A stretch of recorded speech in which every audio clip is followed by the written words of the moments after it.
السلام علیکم۔ آج کی ویڈیو میں ہم غزوہ بنو خیبر کے دوسرے حصے پر بات کریں گے۔ کل کی ویڈیو میں ہم نے دیکھا کہ یہودیوں نے کیسے ہتھیار ڈال دیے۔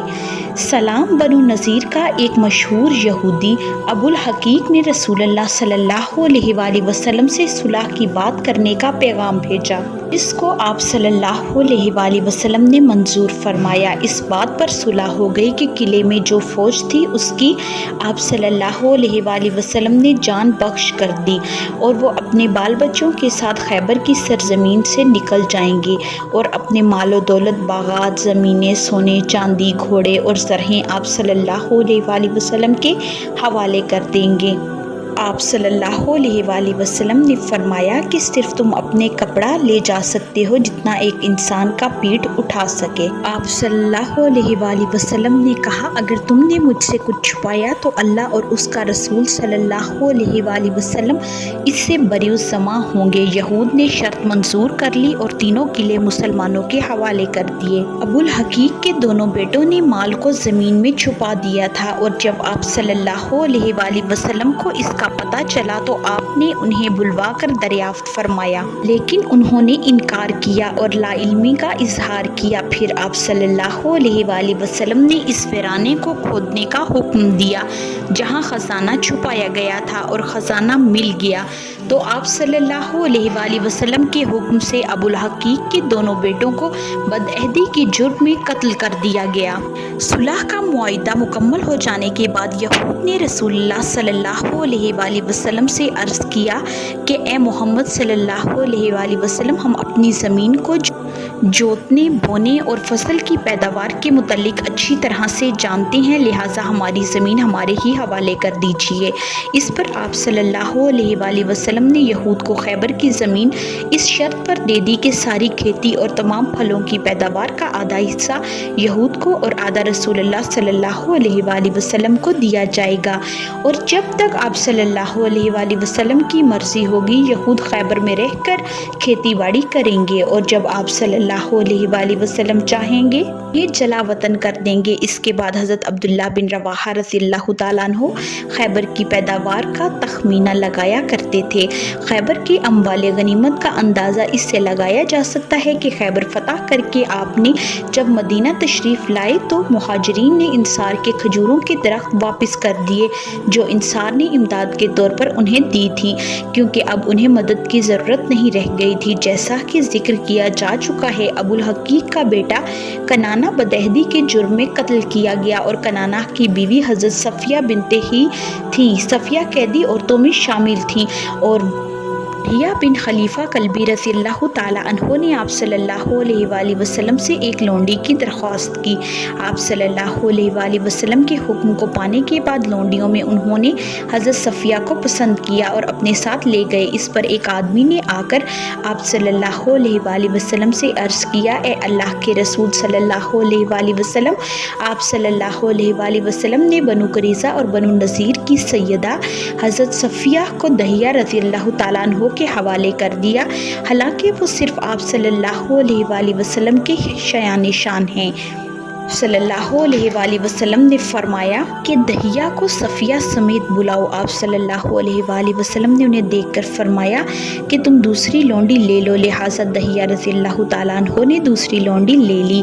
اس کے بعد آپ صلی اللہ علیہ وآلہ وسلم نے حضرت صفیہ پر اسلام پیش کیا، انہوں نے اسلام قبول کر لیا۔ اس کے بعد آپ صلی اللہ علیہ وآلہ وسلم نے انہیں آزاد کر کے ان سے شادی کر لی، اور ان کی آزادی ہی کی ان کی مہر اقرار پائی۔ مدینہ واپسی میں جب وہ حیض سے پاک ہوئیں تو سیدہ صحبہ کے پاس ام سلمہ رضی اللہ تعالیٰ عنہا نے انہیں آراستہ کر کے رات کے وقت آپ صلی اللہ علیہ وآلہ وسلم کے پاس بھیج دیا۔ آپ صلی اللہ علیہ وآلہ وسلم نے صبح میں کھجور، گھی، ستو ملا کر ولیمہ کھلایا، اور 3 روز شبائے अरूसी के तौर पर उनके पास क़याम फरमाया। इस मौके पर आप सल्लल्लाहु अलैहि वसल्लम ने हज़रत सफ़िया रज़ियल्लाहु ताला अन्हा के चेहरे पर हरा निशान देखा और दरियाफ्त फरमाया, ये क्या है? हज़रत सफ़िया रज़ियल्लाहु ताला अन्हा कहने लगी, या रसूलल्लाह सल्लल्लाहु अलैहि वसल्लम, आप सल्लल्लाहु अलैहि वसल्लम के खैबर आने से पहले मैंने ख्वाब देखा था कि चाँद अपनी जगह से टूटकर मेरी आगोश में आ गिरा है। खुदा की कसम, मुझे आप सल्लल्लाहु अलैहि वसल्लम के मामले का कोई तसव्वुर ना था।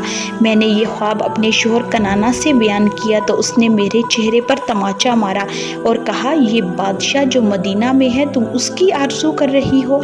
फ़तह खैबर के मौका पर ही सलाम बिन मुश्कम की बीवी ज़ैनब बिन्ते हारिस ने आप सल्लल्लाहु अलैहि वसल्लम के पास जहर आलूद बनी हुई बकरी का हदिया भेजा। जब आप सल्लल्लाहु अलैहि वसल्लम ने गोश्त का एक टुकड़ा लेकर चबाया तो थूक दिया और फरमाया, मुझे ये हड्डी बता रही है कि इसमें जहर मिलाया गया है। आप सल्लल्लाहु अलैहि वसल्लम के साथ हज़रत बुशरा बिन बुर्रा रज़ियल्लाहु ताला अन्हो भी गोश्त खा रहे थे और एक लुक़मा निकल गए थे जिससे उनकी शहादत हो गई।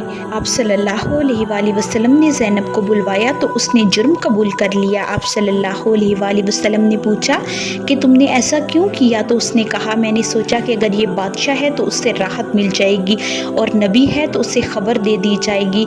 इस पर आप सल्लल्लाहु अलैहि वसल्लम ने उसे माफ़ कर दिया। लेकिन जब बशर बिन बुर्राह को उस गोश्त के एक लुक़मा निकल जाने की वजह से मौत वाक़या हो गई तो इस यहूदन औरत ज़ैनब को कसास के तौर पर कत्ल कर दिया गया। शाह हब्श आप सल्लल्लाहु अलैहि वसल्लम के हुक्म से हज़रत जाफ़िर बिन अबी तालिब रज़ियल्लाहु ताला अन्हु और उनके साथ 5 मुसलमानों को कश्ती में सवार करके आप सल्लल्लाहु अलैहि वसल्लम के पास भेजा और इन लोगों की मुलाकात आपसे उस वक्त हुई जब खैबर की फतह हो चुकी थी। इनके साथ अबू मूसा अशरी रज़ियल्लाहु ताला अन्हु भी थे जो यमन से चले थे, लेकिन रास्ता भूलकर उनकी कश्ती ने उन्हें हबशा भेज दिया और उन्होंने भी हज़रत जाफ़िर रज़ियल्लाहु ताला अन्हु के साथ आपसे खैबर में मुलाकात की।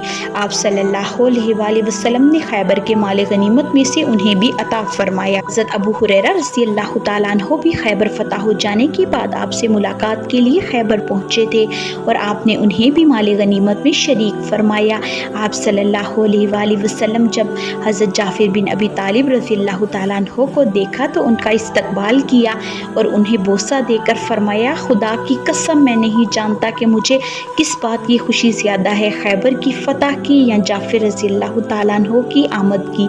जंग खैबर में 18 मुसलमान शहीद हुए थे और 93 यहूदी मारे गए थे। फ़तह खैबर के बाद फदक के यहूदी भी आप सल्लल्लाहु अलैहि वसल्लम से सुलह के लिए और अहले खैबर के मामले के मुताबिक पैदावार पर सुलह हुई। ये माल खालिस रसूलुल्लाह सल्लल्लाहु अलैहि वसल्लम के लिए हुई क्योंकि मुसलमानों ने उसे बाज़ोर शमशीर नहीं हासिल किया था। आप सल्लल्लाहु अलैहि वसल्लम इसके बाद वादी कुर्रा तशरीफ़ ले गए और वहाँ के यहूदियों ने जंग की। दूसरे दिन जंग के बाद यहूदियों ने हथियार डाल दिए। हासिल शुदा माल गनीमत को आपने मुसलमानों में तकसीम फरमा दिया और उनकी ज़मीन और खजूर के बागात के मामले में अहले खैबर जैसा मामला फरमाया। इसके बाद दिमाग के यहूदियों ने खुद पैगाम भेजकर आप सल्लल्लाहु अलैहि वसल्लम से सुलह कर ली और जिज़िया देना मंजूर कर लिया। आप सल्लल्लाहु अलैहि वसल्लम की मदीना में वापसी रबीउल अव्वल 7 हिजरी के अदाइल में हुई। आप सल्लल्लाहु अलैहि वसल्लम का कारवां मदीना के करीब पहुंचा और आप सल्लल्लाहु अलैहि वसल्लम की नज़र कोहे ओहद पर पड़ी तो आप सल्लल्लाहु अलैहि वसल्लम ने फरमाया, ये वो पहाड़ है जिससे हम मोहब्बत रखते हैं और ये हमसे मोहब्बत रखता है। एक ही वीडियो में हम ग़ज़वा ज़ातुल रुक़ा के बारे में बात करेंगे जो रबीउल अव्वल 7 हिजरी में हुआ। वीडियो को एंड तक देखने का बहुत शुक्रिया। अगर आपको आज की वीडियो पसंद आई हो तो लाइक, शेयर, कमेंट और सब्सक्राइब ज़रूर करें और घंटी के निशान को दबाएं ताकि आपको आने वाली वीडियोस की नोटिफिकेशन बर वक्त मिले।